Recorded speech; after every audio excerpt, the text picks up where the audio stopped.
Hi everybody, if you don't know, I am Or Shachar, and not so long ago I wrote a small ebook called Dream Big, Start Small, Act Now. How to integrate more spirituality in your daily life. So this is really like my three main methods of how I use spirituality in my daily life. And only after publishing the book, I thought about a very important topic that I actually didn't directly write about.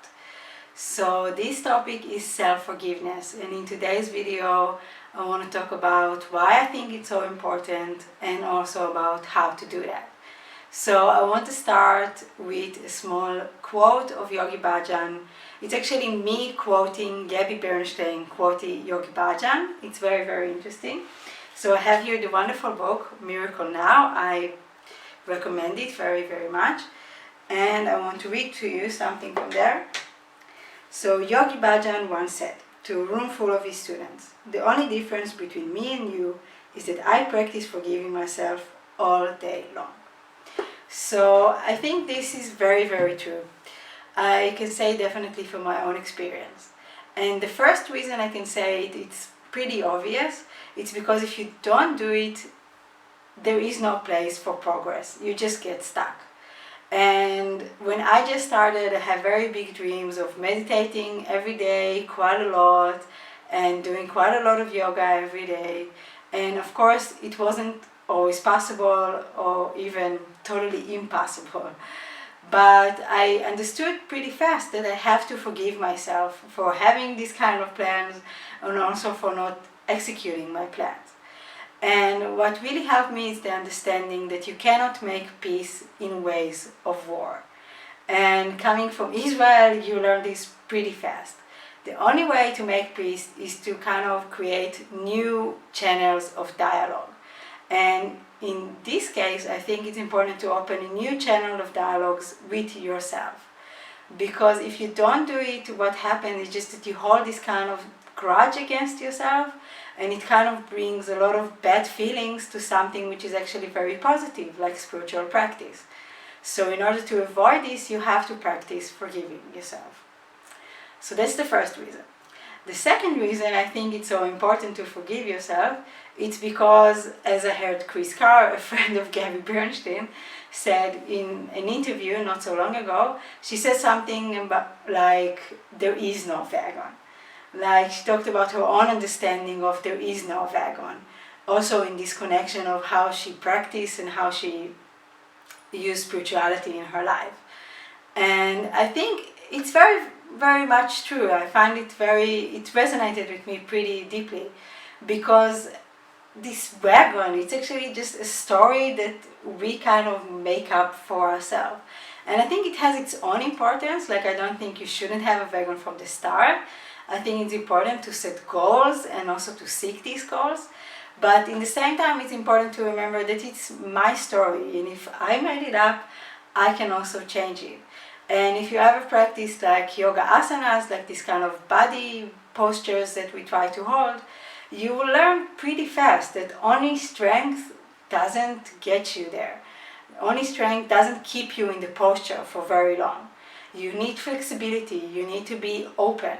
And if you have these two qualities together, this kind of strength and flexibility, you can really stay very strong and long in the posture.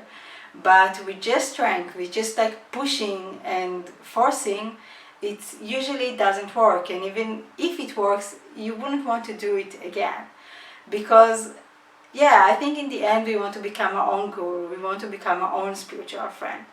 And you wouldn't listen to this friend if he will be like pushy and mean to you.